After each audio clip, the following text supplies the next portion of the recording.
उनका तैयार किया हुआ पनीर बहुत नरम और फ्रेश होता था, तो लोग उसी के पास आकर पनीर खरीदते थे। आए पैसों से पत्नी और बच्चों की देखभाल करते थे। अपने भाई की शादी के लिए मेहनत करके पैसे जमाया, लेकिन वो बात भाई को नहीं बताया।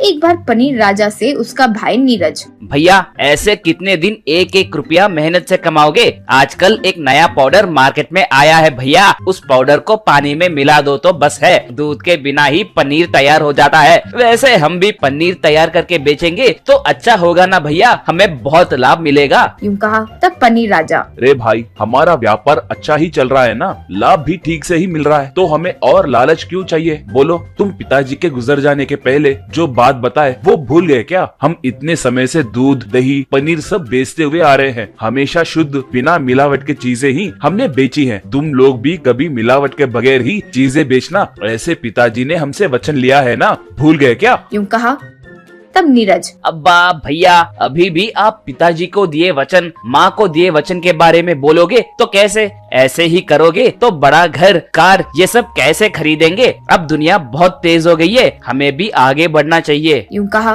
तब पनीर राजा, देखो भाई, कार बंगला खरीदना हो तो ऐसे उल्टे तरीकों की जरूरत नहीं है, हम न्याय तरीके से भी कमा सकते हैं। तुम शांत रहो, मैं ही कुछ सोचता हूँ। तुम जो बोल रहे हो कार बंगला वो सब खरीद सकते हैं। यूँ कहा नीरज अपने मन में, हाँ हाँ, ऐसे मेरे बचपन से मुझे कह रहे हो, लेकिन कभी नहीं हुआ ये। यूँ सोचा।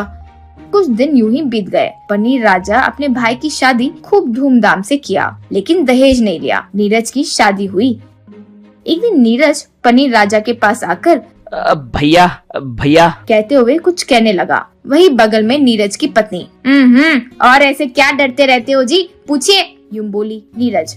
भैया वो यूं कुछ कह रहा था कि नीरज की पत्नी रोजा, देखिए जेठ जी, बचपन से आपने मेरे पति से काम करवाया, लेकिन उनके लिए आपने क्या किया, हमारे लिए क्या बचा है, यूं बोली। वो सुनकर पनीर राजा बहुत दुखी हुआ।